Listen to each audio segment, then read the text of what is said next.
Esta semana, durante los últimos tres días, han habido alrededor de unos 5 intentos de suicidio de diferentes personas. Personas de diferentes partes de la ciudad y personas inclusive de otras partes del mundo, que nos han estado contactando y nos dicen tal cual: ese es mi último mensaje, me voy a suicidar. Hasta ahorita, gracias a Dios, con la ayuda de Dios primeramente, Pastor Sergio, el hermano Héctor, hermano Manuel y otro hermano que es de Chile, que Adrián conoce, el hermano José, nos estuvieron apoyando mucho con ese tema, ¿verdad? Inclusive un contacto de Chile, Asunción, Chile, nos contactó y nos dijo: me quiero suicidar, ¿no? Y le dije: disculpa, ¿de dónde es tu lada? No sé dónde es, ¿cómo podemos ayudarte? Dice: no, yo estoy bien lejos, yo estoy hasta Chile. Y dije: bueno, hay un propósito de parte de Dios para esos mensajes, por esos mensajes. Y yo dije: Señor, pues tú vas a poner la persona indicada. Así que en un grupo de cristianos en el que estamos, donde hay uno que otro teólogo, ya hablamos de esos temas, pero pues no solamente es teología, también es el accionar del evangelismo, el accionar del rescate. Y le pregunté a este hermano José, que yo recuerde, tú vives en Chile. Y me dice: sí, yo vivo en Asunción. Y dije: gloria a Dios, te voy a mandar un contacto y esta persona se quiere quitar la vida. Inmediatamente el hermano José le llamó, se puso en contacto con él y gracias a Dios todo está bien. Lo que trato de decir es que cuando Dios tiene un propósito específico, Él mueve todas las piezas necesarias. No es casualidad que esta persona que está pasando este proceso de depresión y ansiedad nos contactara. Pero ¿cómo es Dios que Él nos contactó desde otro país, contactó a otras personas de otro país, México, y la respuesta de Dios fue en su propio país? ¿Ok? Lo que trato de decirte es que Dios se mueve de unas maneras maravillosas, increíbles, porque todas las almas para Dios son importantes. No hay un alma para Dios que no sea importante. Tú no vales por lo que tengas. Puedes tener mucho y estar podrido por dentro. Puedes no tener nada y estar lleno de las riquezas espirituales del poder de Dios. Entonces nosotros debemos procurar las riquezas espirituales de Cristo. Ya si viene una riqueza adicional en este mundo, eso es añadidura. Eso es añadidura. Buscar primeramente el reino de Dios y su justicia. Y todo lo demás vendrá por añadidura. Si viene y si no, gloria a Dios. Dice el apóstol Pablo que estuvo en la escasez y en lo mucho, en la pobreza y en la riqueza. Cuando había para tacos al pastor, tacos al pastor. Cuando había para huevito, huevito. ¿Ah? Y gloria a Dios por eso. No nos podemos enfocar solamente en el sufrimiento como si fuera algo malo. El sufrimiento para la mente humana es algo malo, es algo que a nadie le gusta. ¿O a alguien de aquí le gusta el sufrimiento? ¿Va que no? Pero ¿por qué suponemos? Imagínate, uno cuando se convierte a Cristo supone muchas veces que ya no debe sufrir, porque ya es cristiano. E inclusive uno dice, como si tuviera el derecho o la obligación de decirle: Señor, yo soy cristiano, no debería estar en sufrimiento. Y la respuesta de parte de Dios sería: ¿por qué no? ¿Por qué no deberías estar en sufrimiento? ¿Por qué no deberías pasar aflicciones? ¿Por qué no deberías pasar tribulaciones? Porque el concepto humano natural del mundo, no hablo del cristianismo, no hablo de la Biblia, hablo del mundo, es sufrimiento, diablo. Sufrimiento no es de Dios. Inmediatamente nuestra mente es eso. Este sufrimiento no es de Dios, es el chamuco, ¿no? Y pensamos que el sufrimiento no es usado por Dios para sus propósitos y designios. ¿Y qué pasa? Que como no entendemos el sufrimiento, nos frustramos, nos amargamos, nos enojamos y le decimos a Dios: ¿por qué? ¿Por qué? ¿Por qué permites que yo sufra si soy tu hijo? Y los hijos de Dios andamos siempre en victoria. Y es la verdad. Siempre andamos en victoria. Ahora, que tú te enfrascas en el sufrimiento y piensas que eso no es victoria, entonces no estás viendo con los ojos de Dios. Y es lo que trato de decirte en estos momentos. ¿Cómo podemos disfrutar de la luz si no hay tinieblas? Dicen los filósofos, y eso también es dicho por algunos escritores en la palabra de Dios. ¿Cómo podemos disfrutar de un buen platillo si no hay primero qué? Hambre. ¿Cómo podemos disfrutar de un agua fresca si primero no hay sed?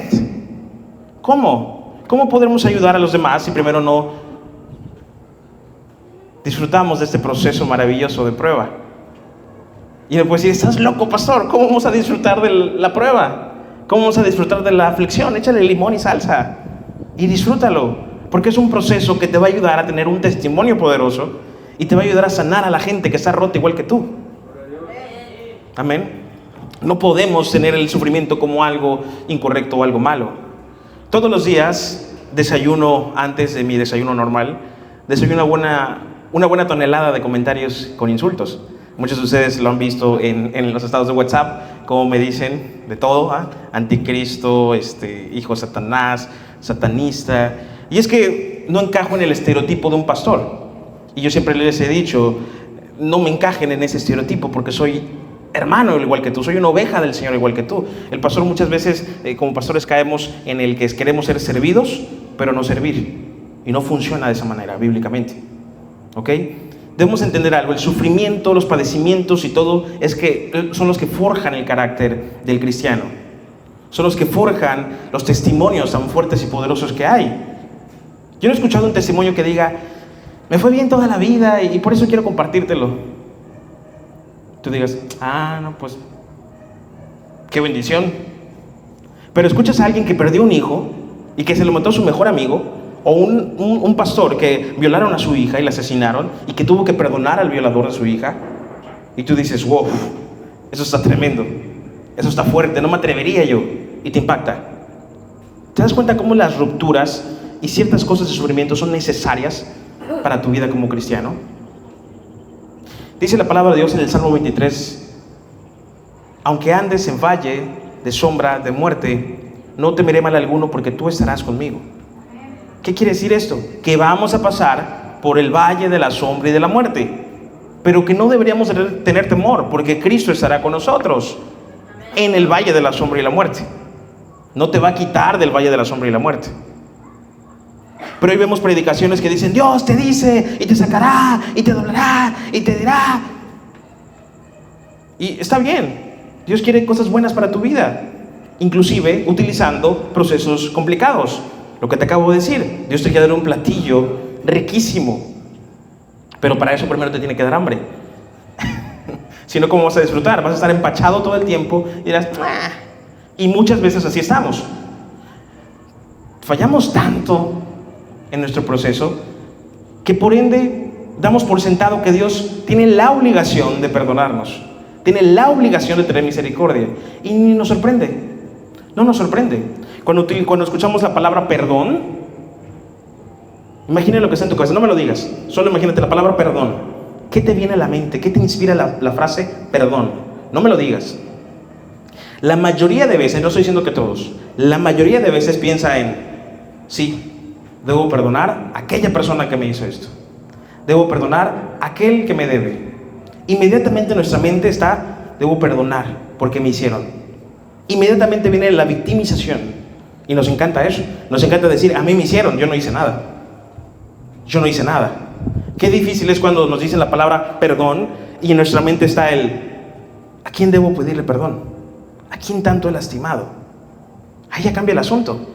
Pero a veces el orgullo y el ego está en su máximo esplendor y no podemos tener una vista clara de eso y pensamos nada más en, debo perdonar a mi suegra, debo perdonar a mi cuñada, a mi cuñado, a mis vecinos chismosos. Y empezamos a pensar en quién nos hizo un daño. Pero cuando se trata de Dios, no podemos decir, Dios me tiene que pedir perdón. Sería algo irónico, sería algo absurdo. No podemos decirle, Dios, tienes que pedirme perdón por eso. Pero de cierta manera nuestro orgullo hace que nosotros demos por sentado que Dios me tiene que perdonar.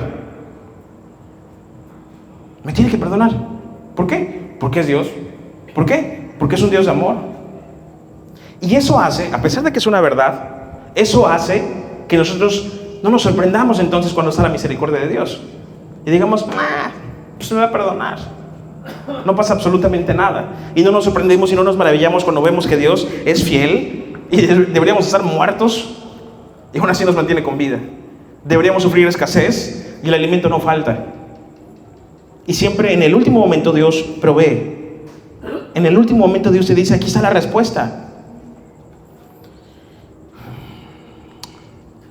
Quiero leerte en Santiago, capítulo 1, verso 8. Vamos a Santiago, capítulo 1, verso 8.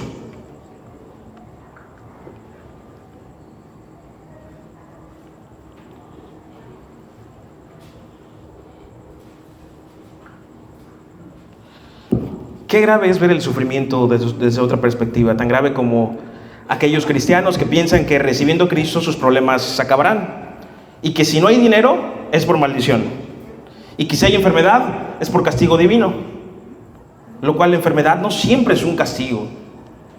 La enfermedad muchas veces es producto de la consecuencia de este mundo, un producto de aflicción, un producto de prueba. Santiago capítulo 1, verso 8, ¿ya lo tienen? Dice así: el hombre de doble ánimo es inconstante en todos sus caminos. El hombre de doble ánimo. Como cristiano, no puedes tener doble ánimo.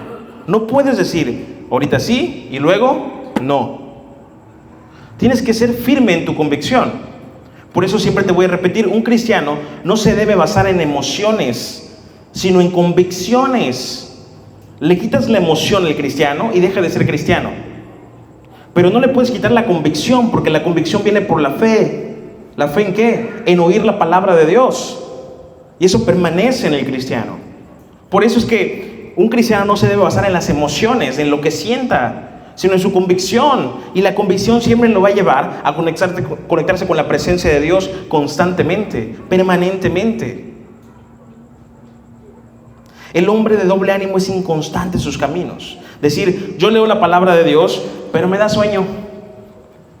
Yo leo la palabra de Dios, pero no la entiendo. Oro, pero no sé qué decir. Hermano, si tú no sabes qué decir, si tu oración está fría, está muerta, está hueca, lee la palabra de Dios. Porque tu oración puede estar muerta, pero la palabra es viva y eficaz. Y aunque tu oración sea muerta, al leer la palabra, fluye la oración dentro de ti. Amén. Por eso es necesario que, a pesar de no tener ganas, decirle, Señor, habla a mi vida, habla a mi corazón, habla a mi ser.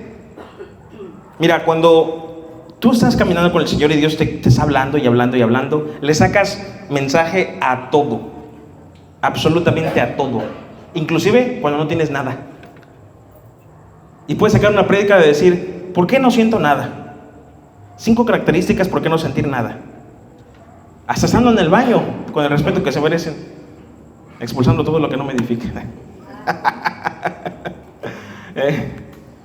De todo se saca enseñanza, y Dios te habla de miles de maneras, de cientos de maneras, pero todo siempre es a través de su palabra. Pero tú dices, ¿por qué Dios no me habla? ¿Por qué Dios no me responde? Bueno, hazte cuenta que no lees la Biblia, porque aquí está escrita su respuesta en todo tiempo y para fuera de tiempo también. ¿Qué quieres saber?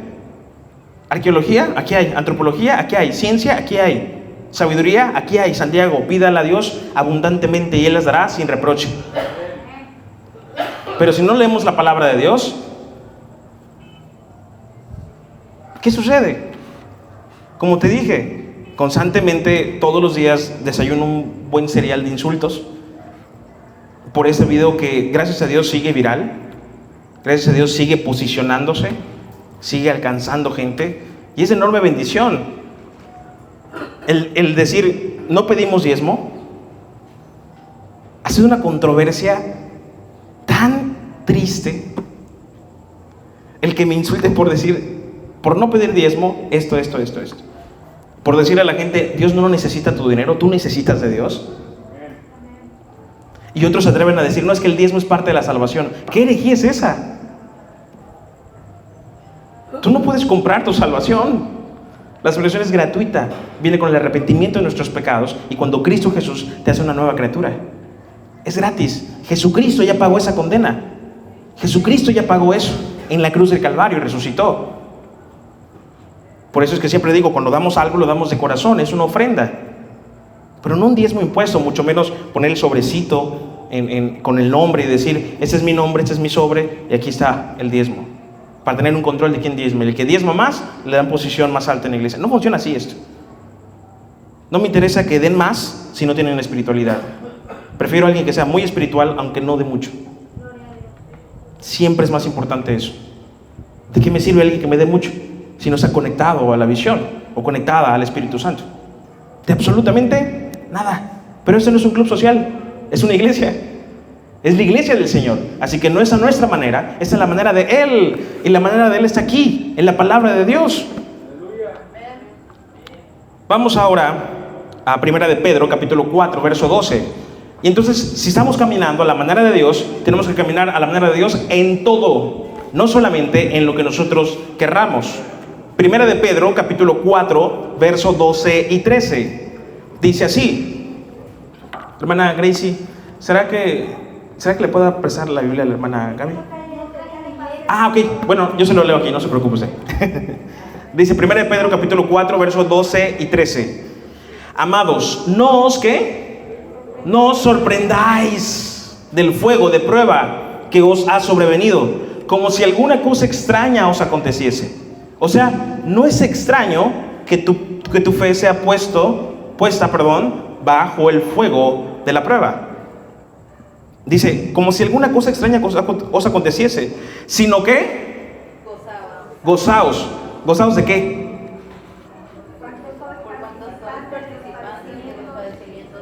¿De qué se van a gozar? ¿De los qué? No lo dije yo, lo dice la Escritura. Gózate de los padecimientos de Cristo. ¡Auch! Pastor, yo prefiero una iglesia donde me digan que Dios, no voy a sufrir, no voy a padecer. Dime dónde también para yo ir, porque estos mensajes que Dios da luego me confrontan a mí. Digo, ay Señor, dales una palabra de prosperidad. Dice, sino gozaos por cuanto sois participantes de los padecimientos de Cristo, para que también en la revelación de su gloria os gocéis con gran alegría. ¡Wow! Hoy os gocéis con gran alegría. Lo que te dije, ¿cómo disfrutarás de una rica agua bien fría si primero no te da sed? Ahora imagínate, mueres después de tanto padecimiento y te encuentras con el Creador. Y dices, wow, adiós lonjitas, para los vanidosos, ¿verdad? Wow, adiós enfermedades. Los que no tenían una mano, con mano completa. Y muchísimo mejor. Es necesario disfrutar mientras de esos padecimientos. Ahora, es normal que en el proceso te sientas abatido, te sientas triste, te sientas afligido, te sientas enojado, inclusive no comprendas el porqué de las cosas. Santiago capítulo 1, vamos a Santiago capítulo 1. Gran parte del problema es que los cristianos deben de entender que la visión del sufrimiento del mundo no es la misma visión de la Biblia acerca del sufrimiento. Amén. Santiago capítulo 1, verso 2 al 8. Vamos a leerlo. ¿Ya lo tienen? Dice, hermanos, otra vez, hermanos, tened por sumo gozo. ¿Qué es sumo gozo? Mucho gozo. ¿Cuándo qué? Cuando os halléis en diversas pruebas. ¿Cuántos de aquí se gozan cuando tienen muchas pruebas? Gracias Dios. Mi hijo embarazó a la de la esquina. ¡Wow! Gracias Dios. Hoy ya no tengo que pagar la renta y el dueño me viene a correr mañana. Gracias Dios. Hoy me cortan la luz porque no la pagué. ¡Wow! Todos decimos que nos sentimos bendecidos, ¿verdad? ¿Cómo se sienten bendecidos? ¿Realmente sientes a veces que eres bendecido todo el tiempo? A veces no. A veces no te sientes bendecido. Sabes que eres bendecido y sabes que la respuesta correcta sería me siento bendecido. Pero muchas veces no te sientes bendecido. Muchas veces sientes lo contrario a ser bendecido. ¿Y aquí qué más dice? Sabiendo que la prueba de vuestra fe produce sabiendo que la prueba de vuestra fe produce paciencia. ¿Saben qué? Esto me suena un poco contradictorio. ¿Cómo? ¿Cómo contradictorio? Ok, imagínense ustedes. Hoy le cortan la luz. Hoy les cortan el agua. Hoy no pagaron renta y los van a sacar de la casa. No hay comida en el refri. Se echó a perder la estufa. Se acabó el gas. ¿Ok? Imagínense todo eso acumulado. Dicen por allá, ¿está describiendo mi vida? No. Estoy contando nada más un ejemplo. Imagínense todo eso acumulado. No hay límites. Ya hoy es el último día para hacer los pagos. Y no hay ni un solo peso. Dime algo. ¿Eso te produce paciencia? Pero ¿por qué la Biblia dice que la prueba de vuestra fe produce? Al contrario, ¿no? ¿Produce qué? Impaciencia. ¿Qué empiezas a hacer? A rascarte la cabeza, a decir, ¿qué? ¿Por qué? ¿Qué pasa? Entonces, porque aquí la Biblia dice que la prueba de vuestra fe produce paciencia. Si todos sentimos impaciencia cuando estamos en ese proceso, bueno, porque la verdad es que debería producirte paciencia. Debería producirte paciencia. ¿Paciencia en qué? En la fe. Mira, uno empieza a trabajar en esa parte, en la parte de la impaciencia, y decir, no, tengo que ser más paciente, no puedo caer en impaciencia. Pero en realidad no puedes atacar esta parte, porque no es lo que tienes que atacar, solo tienes que trabajar en la parte de tu fe. Si tú te enfocas en trabajar en tu fe, todo lo demás se va acomodando como engranes. Y más adelante lo dice, sabiendo que la prueba de vuestra fe produce paciencia, mas tenga la paciencia su obra completa, para que seáis perfectos y cabales, sin que falte cosa alguna. Sin que falte cosa alguna. Aparentemente otra contradicción. ¿Cuántos de aquí sienten que les falta algo? ¿A poco tienen todo? Seamos honestos, ¿cuántos de aquí pensamos o sentimos que nos falta algo? Muchos. Me falta esto, me falta lo otro, un esposo nuevo, más alto, ¿eh? Las hermanas luego. Los vamos a orar por ustedes para ministrarlas. Me falta un carro nuevo, una casa nueva. Siempre nos falta algo. El más necesitado que dice, me falta comida. Y el que ya tiene todo dice, me falta un carro nuevo. Porque el que tengo ya suena medio raro. Siempre pensamos en que nos falta algo. Pero aquí dice que cuando tenemos esa paciencia y esa fe, y somos perfectos y cabales, y no nos falta cosa alguna. No porque no nos falte, sino porque tenemos todo lo que Dios quiere que tengamos. Y no tenemos nada de lo que Dios no quiere que tengamos. Pero si nos enfocamos en lo que no tenemos, que nosotros queremos, que Dios no quiere que tengamos, ¿sí me explico?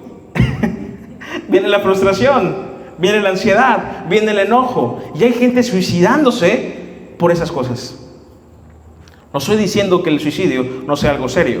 No estoy diciendo que la depresión o la ansiedad no sea algo serio. Estoy diciendo que la perspectiva de algo puede dañar la manera en la que vemos las cosas, en la que suceden las cosas realmente. Versículo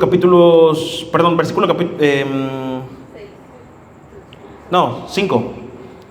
Y si alguno de vosotros tiene falta de sabiduría, pídala a Dios, el cual da a todos abundantemente y sin reproche, y le será dada. Cuando no entiendes los propósitos de Dios y caes en impaciencia, ¿qué te hace falta? Sabiduría. Entonces, por falta de sabiduría, tú caes en impaciencia y tu fe empieza a desfallecer y te empiezas a desesperar. ¿Por falta de qué? De sabiduría. Y tú me puedes decir, ¿cuál falta de sabiduría? Falta de dinero, pastor. ¿Cuál falta de sabiduría? Bueno, aquí dice, falta de sabiduría, pídala a Dios, a la cual da a todos abundantemente y sin reproche, y le será dada. Pero pida ¿con qué? Con fe. Lo que te dije, no puedes trabajar atacando tu impaciencia. Tú tienes que trabajar fortaleciendo tu fe. Y automáticamente al fortalecer tu fe, tu impaciencia disminuye y tu paciencia aumenta. Dice, y sin reproche le será dada, pero pida con fe, no dudando, porque el que duda es semejante a la onda del mar, que es arrastrada por el viento y echada de una parte a otra. No piense pues quien tal haga que recibirá cosa alguna del Señor. El hombre de doble ánimo es inconstante en todos sus caminos. El hombre de doble ánimo es inconstante en sus caminos. Están los jugadores de fútbol americano y tienen su mariscal, que es su entrenador, y tienen su campo, que son yardas.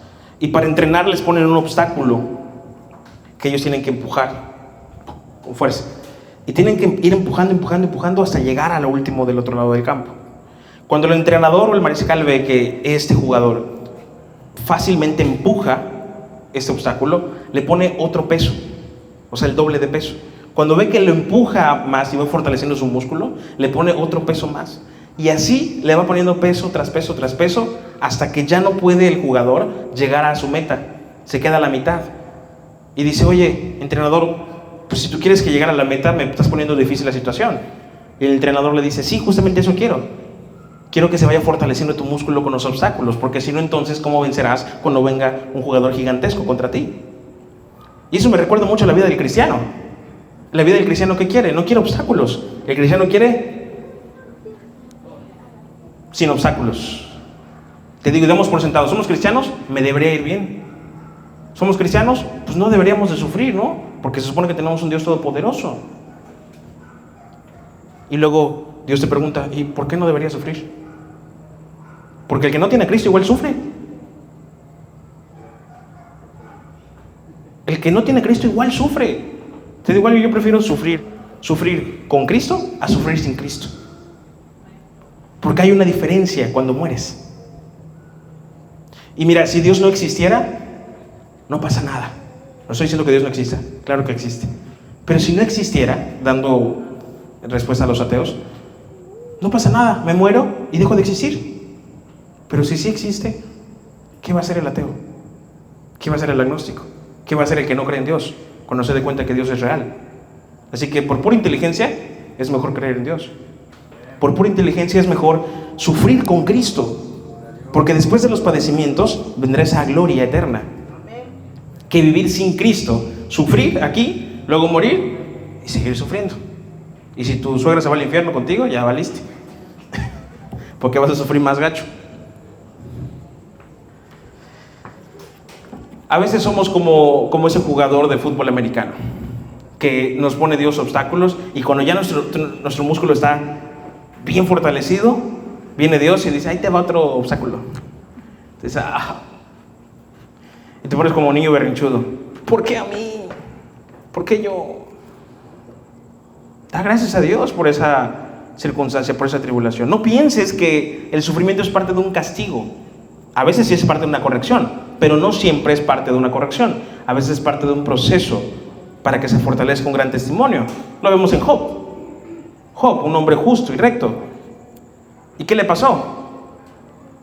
Perdió absolutamente todo. Sus casas, se murieron sus hijos, le dio lepra y aparte le dejaron a la esposa viva. Los hermanos están aguantando la risa. Sí, le dejaron a la esposa viva. En Job 2:10, ¿qué le dice? Como cualquiera de las mujeres fatúas has hablado. Porque la mujer le dijo, oye Job, pues tú maldice a Dios y muérete. Y Job le dice, oye, como cualquiera de las mujeres fatúas es un insulto, ¿ok? Has hablado.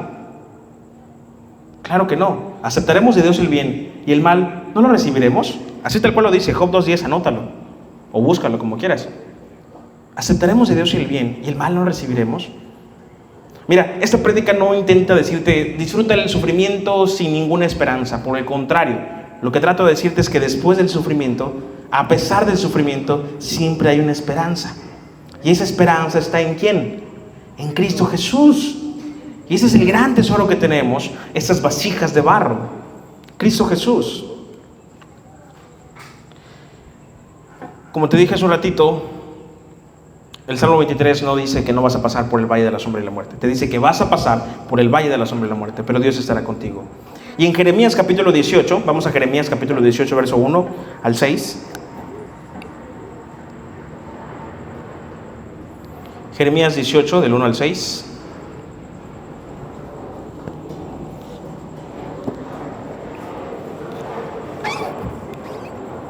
Cuando ya la tengas puedes decir un ya lo tengo, un amén. 18 del 1 al 6.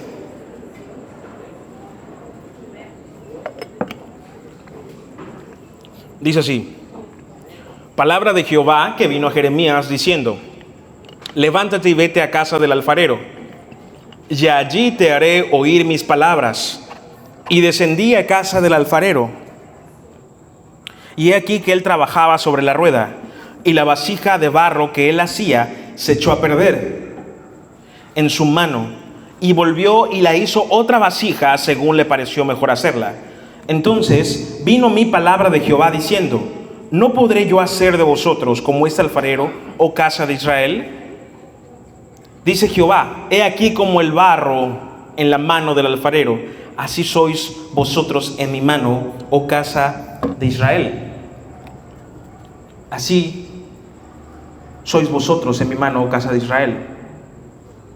¿Cómo son? Como el barro. Es el barro, el vaso creciendo, formándose, y de repente se deforma. ¿Qué hace el alfarero? Lo destruye y luego lo vuelve a hacer. A muchos les gusta escuchar que Dios nos vuelve a hacer. A muchos les gusta escuchar que Dios nos vuelve a levantar. Pero a casi nadie le gusta escuchar que primero, antes de levantarte y hacerte de nuevo, te tiene que Dilo fuerte. Destruir. Pues, ¿a quién le gusta eso? Pues a nadie. Pero ¿cómo te va a hacer de nuevo? Te tiene que destruir. Te tiene que destruir y hacerte de nuevo. Dile que está a tu lado. Te tiene que destruir para hacerte de nuevo.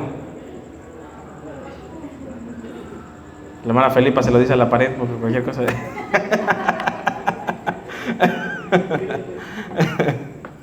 Te tiene que destruir para hacerte de nuevo. Y ahí nos va a doler. Pero mira, Él es el alfarero y nosotros somos el barro. Romanos capítulo 8, ¿le dirá el barro, el vaso de barro al que lo formó, ¿por qué me has hecho esto? De ninguna manera. Todos los caminos de Dios y sus designios son perfectos. Todos, absolutamente todos. Vamos a Génesis capítulo 9, verso 20 y 21.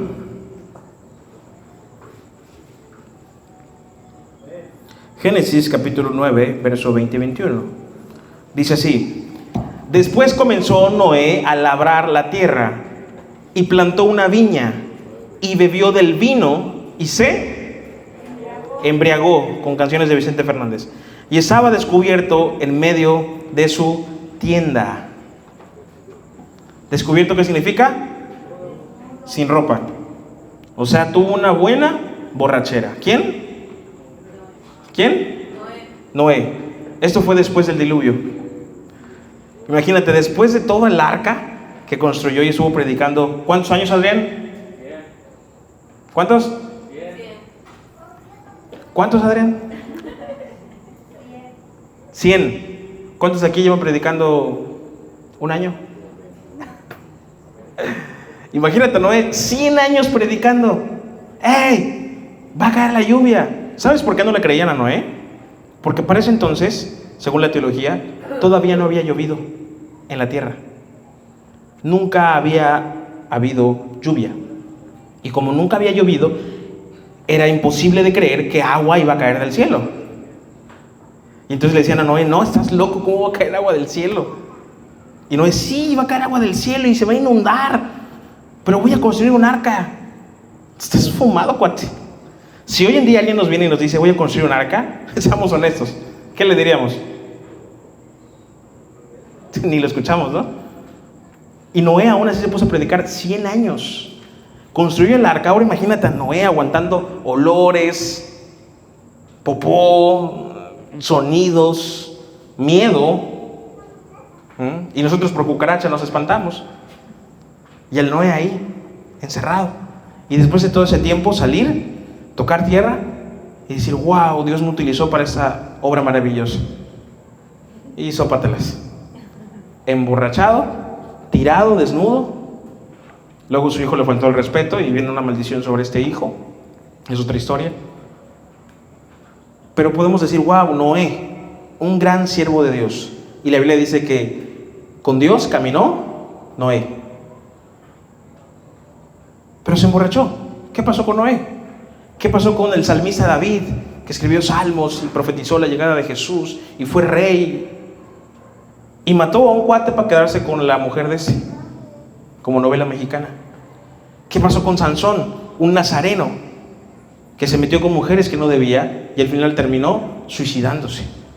No sé si lo sabías. ¿Qué pasó con Jonás? Te lo dije el domingo pasado, un profeta de Dios que le dijeron: ve y predica a Nínive, y dijo: no voy. Lo tragó un gran pez y el trauma que generó eso en él.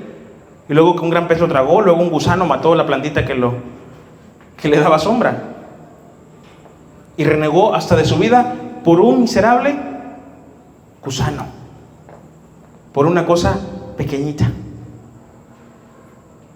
¿Cómo te pones tú cuando te pica un mosco? De esos que duelen rico. Te pones hasta de mal humor, ¿no? Y ya me picó el condenado mosco. Y se tu roncha, ¿no? Y te molesta. A veces esas cosas pequeñas producen amargura en ti y se van acumulando como si fueran miles de picaduras en todo tu cuerpo, y eso se convierte en depresión y se convierte en ansiedad. La enfermedad de este siglo es el estrés.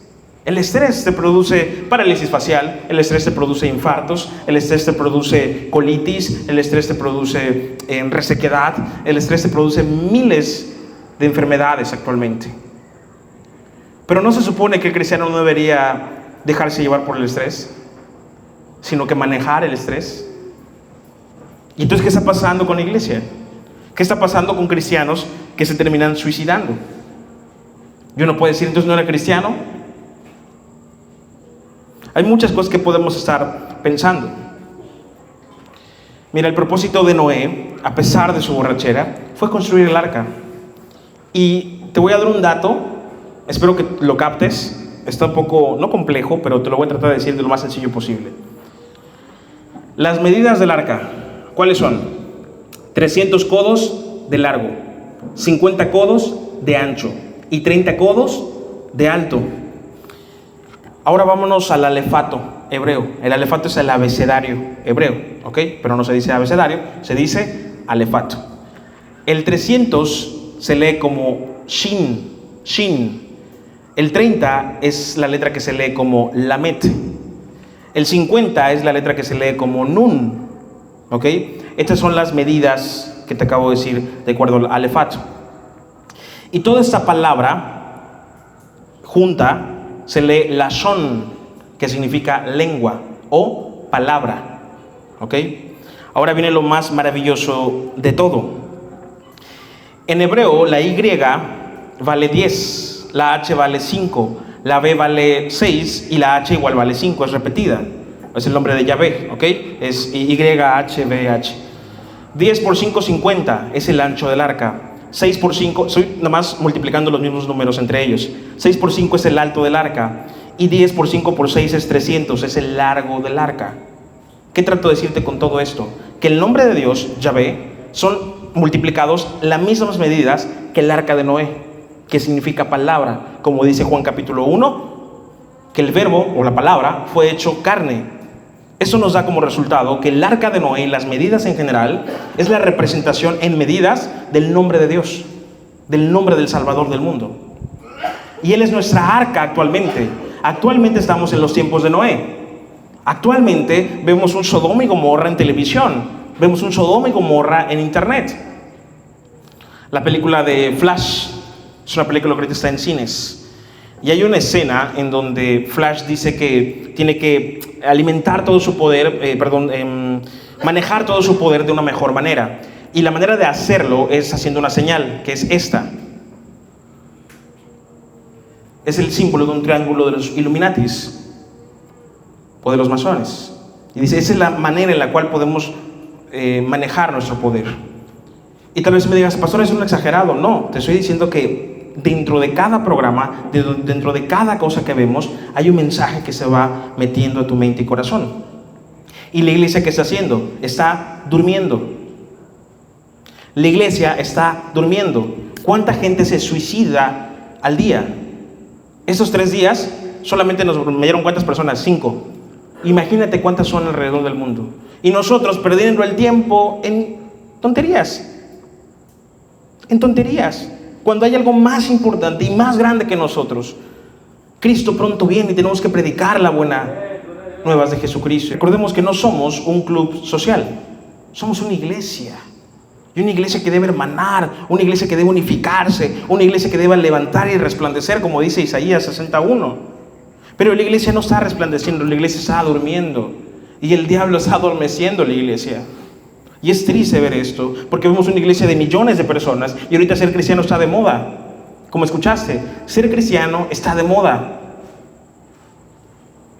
Y no debería ser así, debe ser por convicción. Ya nadie predica, arrepiéntete de tus pecados.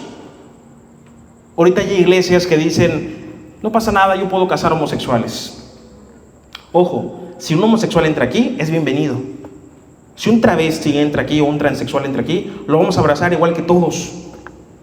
No vamos a atacar su homosexualismo, vamos a predicar de arrepentimiento de pecados.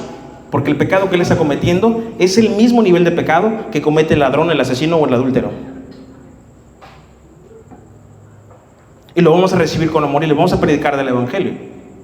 Arrepentimiento de pecado.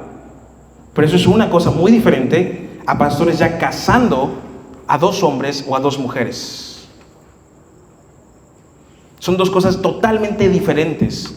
Y eso es parte de la profecía bíblica, que en los últimos tiempos la apostasía entraría a la iglesia. Y a lo largo de 20 años la apostasía ha entrado a la iglesia. Y han predicado un evangelio diferente al que está en la Escritura. Aquí Pedro, Santiago y todos en el Nuevo Testamento y en el Antiguo también te hablan acerca de la aflicción que vivimos en este mundo. Porque vivimos en este mundo, pero no somos de este mundo. Por eso no puedes caminar pensando en las cosas de este mundo, sino en las espirituales, en las divinas. Porque tienes un galardón más allá de tu propio entendimiento. Porque tus problemas pasan en segundo plano cuando entiendes que tú eres un vaso de Dios, que eres un utensilio utilizado por Dios. Y aunque suena redundante, dice la palabra de Dios en Juan, que hay adoradores que no están adorando. En el capítulo 4 de Juan, dice: busco adoradores que adoren. Significa que hay adoradores que no están adorando, están durmiendo tranquilamente. Toda la gente que se está perdiendo, su sangre te va a ser demandada a ti y a mí. Porque estamos perdiendo el tiempo en otras cosas en vez de predicar las buenas nuevas de Cristo. Y no se trata de: hey, ven a mi iglesia. Claro, puedes invitar a la iglesia. Primero se trata de predicar el evangelio del Señor. De decirle: te quiero presentar a Jesucristo que murió por ti, por tus pecados. Hoy toca las puertas de tu corazón, arrepiéntete. Pero tal parece que tenemos que evangelizar más a los cristianos que a los no cristianos. Me topo con gente y le pregunto: ¿por qué eres cristiano? No sé. ¿Y cuánto tiempo llevas de cristiano? No, pues 15 años. ¿Y no sabes por qué eres cristiano? No, pues no. Es triste. Tristísimo. Si tú no puedes responder por qué eres cristiano, entonces no eres cristiano. No podemos estar perdiendo el tiempo, porque mientras nosotros estamos durmiendo, el diablo está bien despierto, trabajando y engañando a la gente, engañando multitudes. El amor de muchos se enfriará. Es un texto que constantemente escucho de Adrián. El amor de muchos se enfriará, y es real. ¿Cuál amor? ¿Los de afuera? ¿Ah? Los de afuera no tienen amor, están fríos. El amor de muchos de los de adentro se enfriará. El amor de muchos se enfriará y la apostasía entra a la congregación. Es momento de regresar a las sendas antiguas, de predicar la buena nueva, el evangelio, la sana doctrina, de decir: esto dice la palabra de Dios. Hoy en día escuchamos mucho bla bla bla y poca Biblia. Hermano, tú cuando escuchas un predicador, un pastor, te tiene que citar palabra de Dios. No predica de él mismo, no predica de sus experiencias o de lo que él quiera. Puede testificar, claro, eso es bueno, pero su centro es Cristo y su centro es la palabra de Dios, pura, sin alteraciones.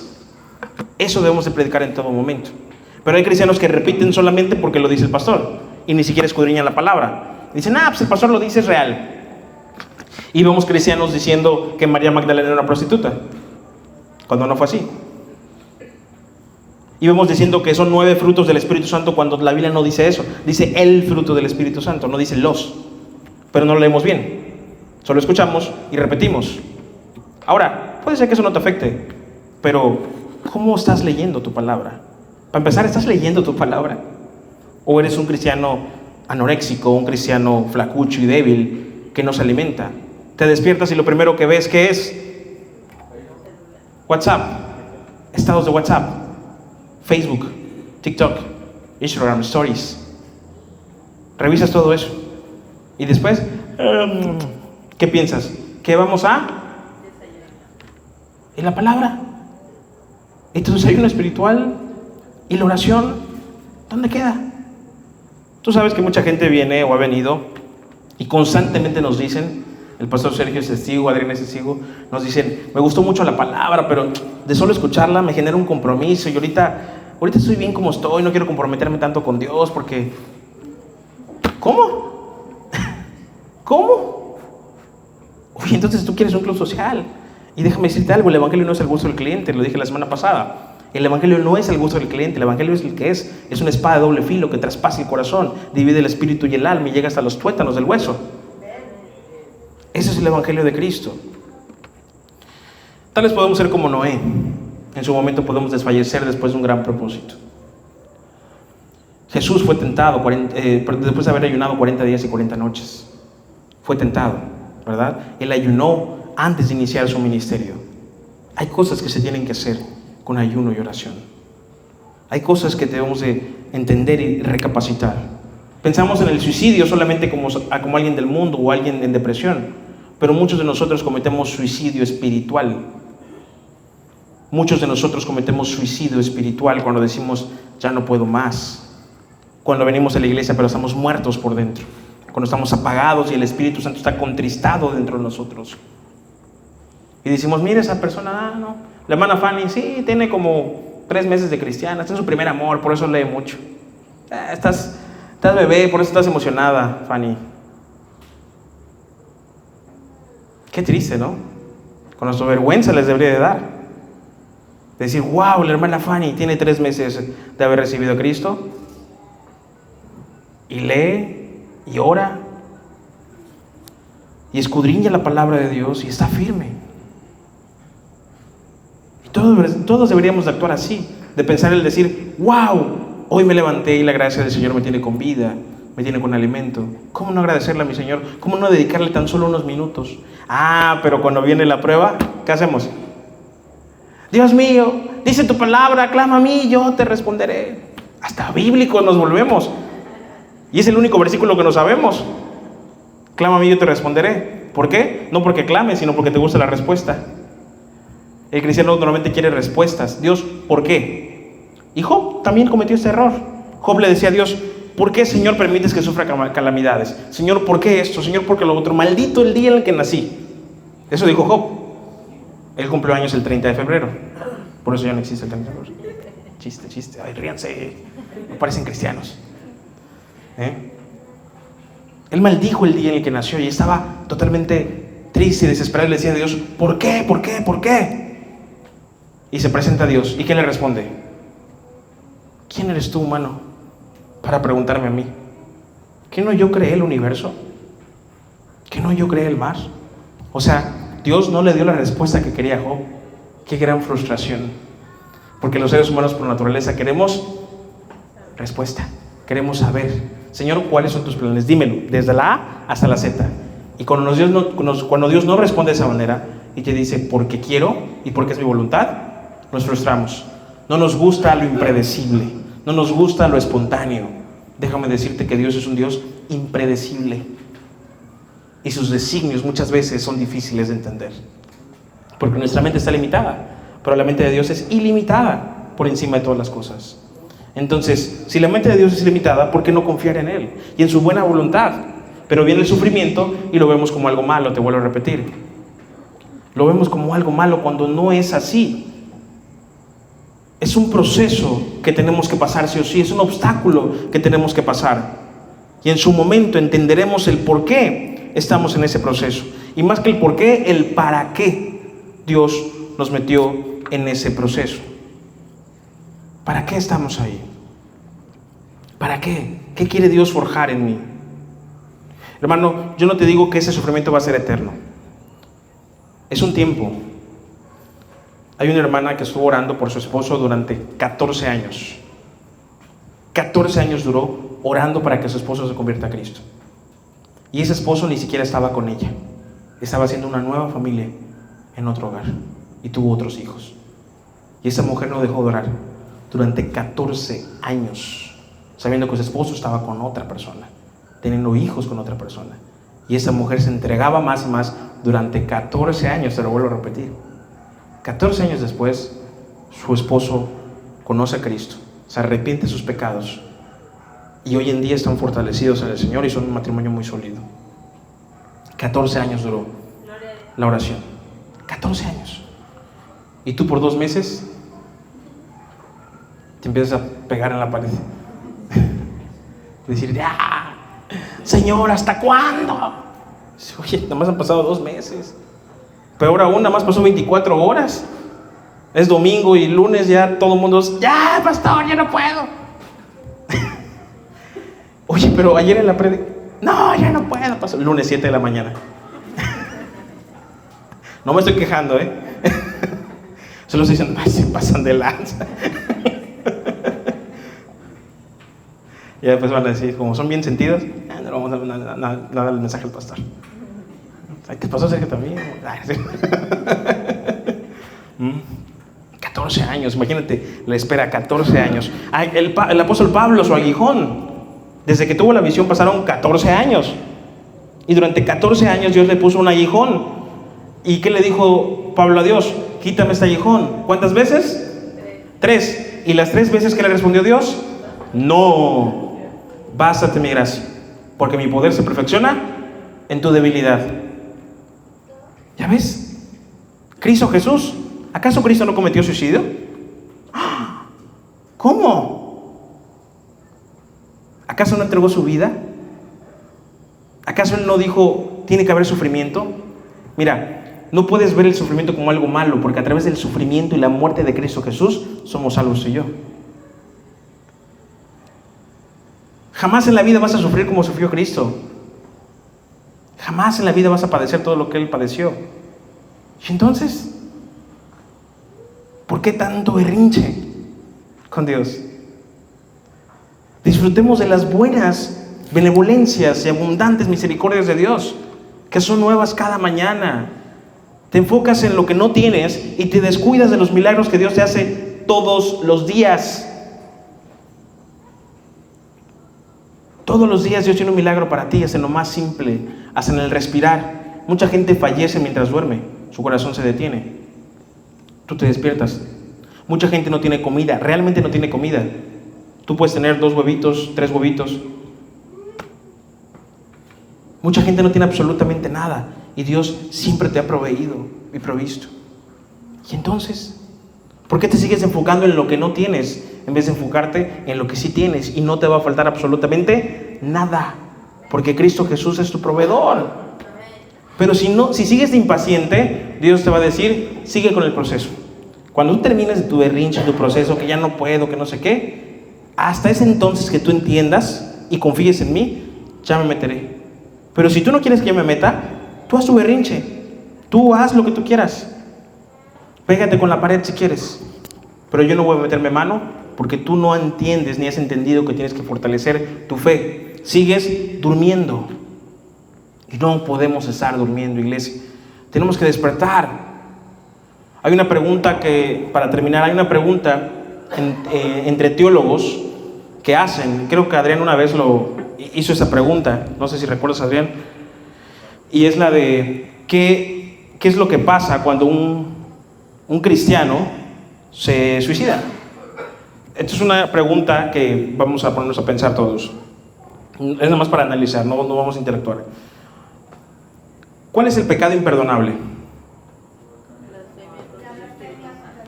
Blasfemia contra el Espíritu Santo. ¿La blasfemia contra el Espíritu Santo es algo que comete un cristiano? No, ¿verdad? Porque ¿qué es? Es el rechazo continuo de Dios, del Evangelio. Por lo tanto, un cristiano verdadero no puede blasfemar contra el Espíritu Santo. Y quien blasfema contra el Espíritu Santo, pues nunca ha sido cristiano, ¿verdad? Así pone una botella de agua al pastor. Y, ahora bien, si solo la blasfemia contra el Espíritu Santo es el único pecado imperdonable, ¿qué pasa con el suicidio? ¿Qué pasa con el suicidio?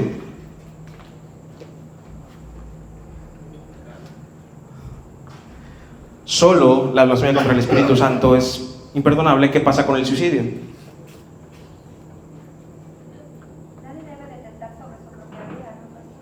Entonces, ¿es un pecado imperdonable?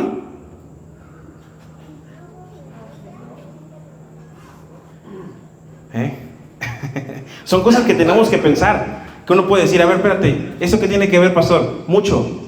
Porque un agnóstico te puede preguntar eso. Te puede preguntar, oye, pero si todos los pecados son perdonables y dice la palabra que te perdonó los pecados pasados, presentes y futuros, entonces el suicidio te lo tendría que perdonar. Y muchos entran y caen en el, pues sí se perdona el suicidio. Y muchos dicen, no, sería un pecado imperdonable y te irías al infierno. Pero entonces tendríamos que decir que la Biblia está mintiendo y que habría 2 pecados imperdonables. Y no podemos decir eso tampoco. Y entonces, ¿qué hacemos? ¿Qué hacemos? ¿Cómo respondemos a eso? No es tanto pensar qué pasa con el que se suicida. Es más bien pensar, ¿realmente era cristiano? Esa es la pregunta. ¿Realmente era cristiano? Un cristiano sí puede caer en depresión, sí puede caer en ansiedad, sí puede caer en estrés, sí puede tener problemas emocionales y hasta mentales. Pero eso es muy diferente a quitarse la vida. El Espíritu Santo que habita en ti, por más que tú quieras quitarte la vida, no permite que tú te la quites, porque le pertenece a Él, no a ti. Entonces la respuesta sería ¿realmente era cristiano? ¿O parecía que era cristiano? Sería la respuesta a esto. Pero a pesar de todo eso, vemos el suicidio como espíritu. En realidad no es un espíritu el suicidio. Tampoco la depresión, tampoco la ansiedad, tampoco el estrés. Es verdad, existe opresión demoníaca que te puede deprimir. Existen las opresiones demoníacas que te pueden dar ansiedad, estrés, persecución. Existen las opresiones demoníacas, y estas opresiones demoníacas la pueden padecer tanto cristianos como no cristianos. La opresión demoníaca. Y eso te puede llevar a estar en depresión constante, en un pensamiento de ya no quiero vivir. O puede ser que no sea una opresión demoníaca y sea un producto de tu cansancio, un producto de que estás rendido. En Primera de Reyes capítulo 19, vamos a Primera de Reyes capítulo 19.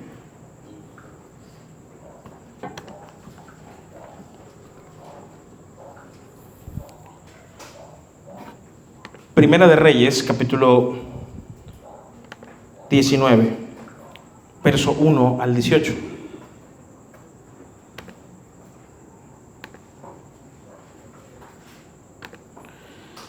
Dice así: Acab dio a Jezabel la nueva de todo lo que Elías había hecho y de cómo había matado a espada a todos los profetas. Entonces envió Jezabel a Elías un mensajero diciendo: Así me hagan los dioses y aún me añadan, si mañana a estas horas yo no he puesto tu persona como la de uno de ellos.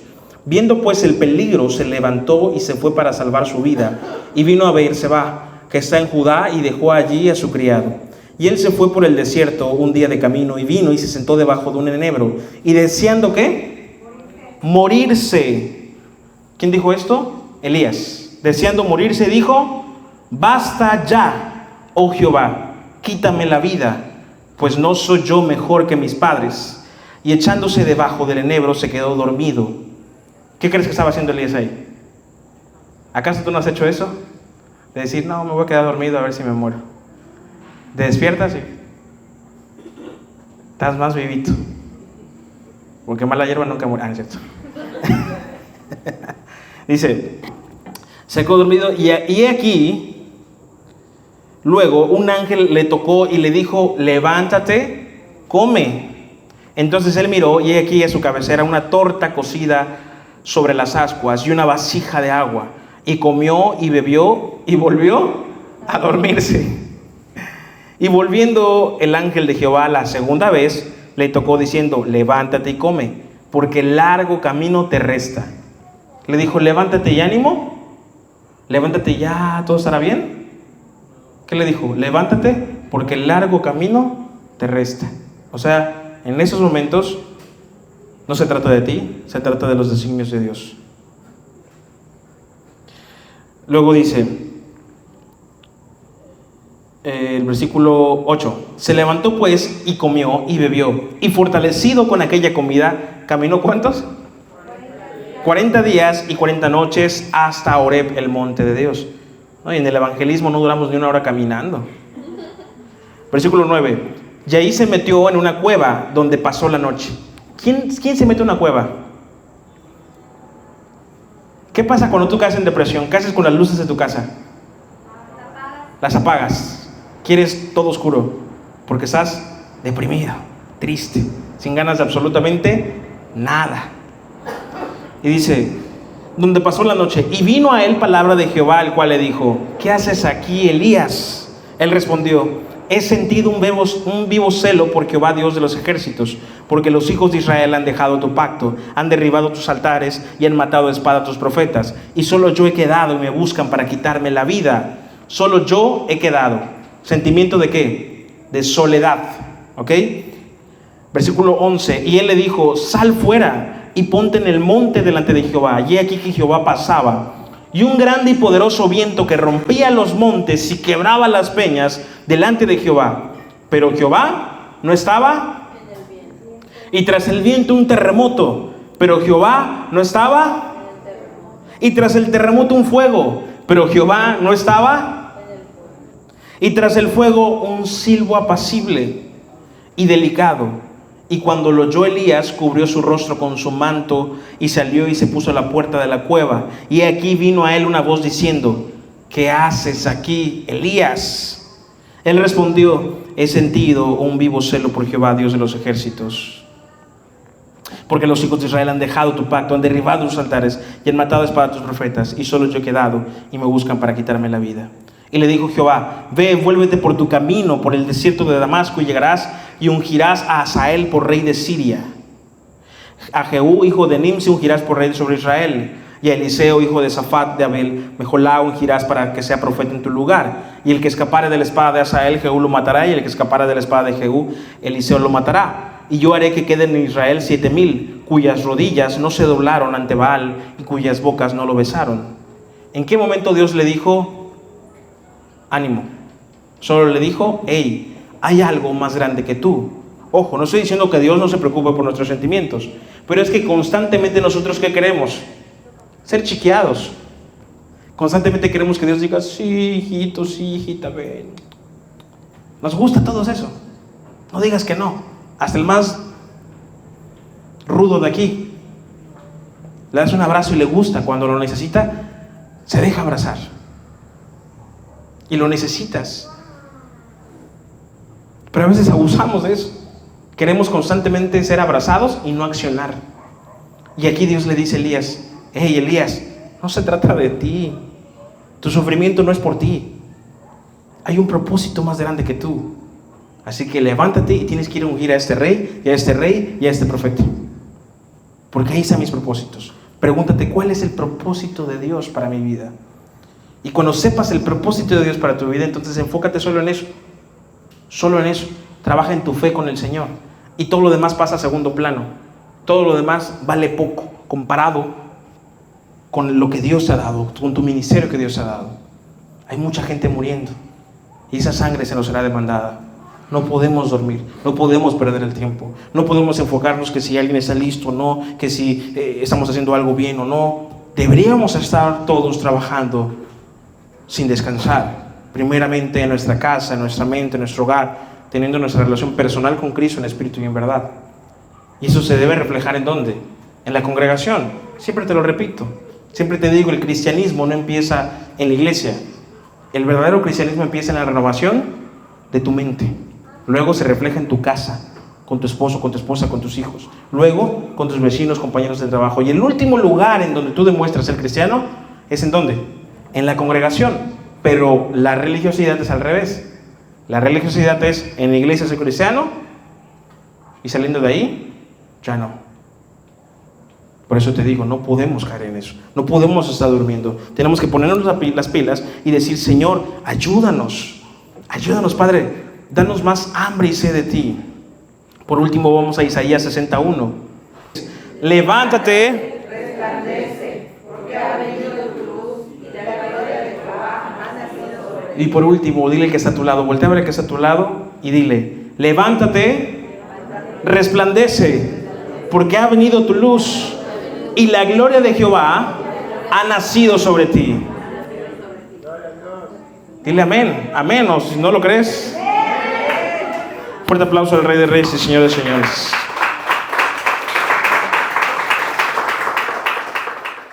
Si estás buscando una iglesia cristiana en donde congregarte, contáctenos enviándonos un mensaje vía WhatsApp al 9991 01 84 19. O igual si necesitas oración o aprender más sobre la palabra. Somos Aquí, Iglesias Cristianas. No importa en qué parte del mundo o México estés, tenemos un lugar para ti en cada ciudad. Recuerda suscribirte a nuestro canal de YouTube y seguirnos en nuestras redes sociales: Facebook, Instagram, Twitter, TikTok. Dios te bendiga y recuerda, nunca es tarde para regresar a casa.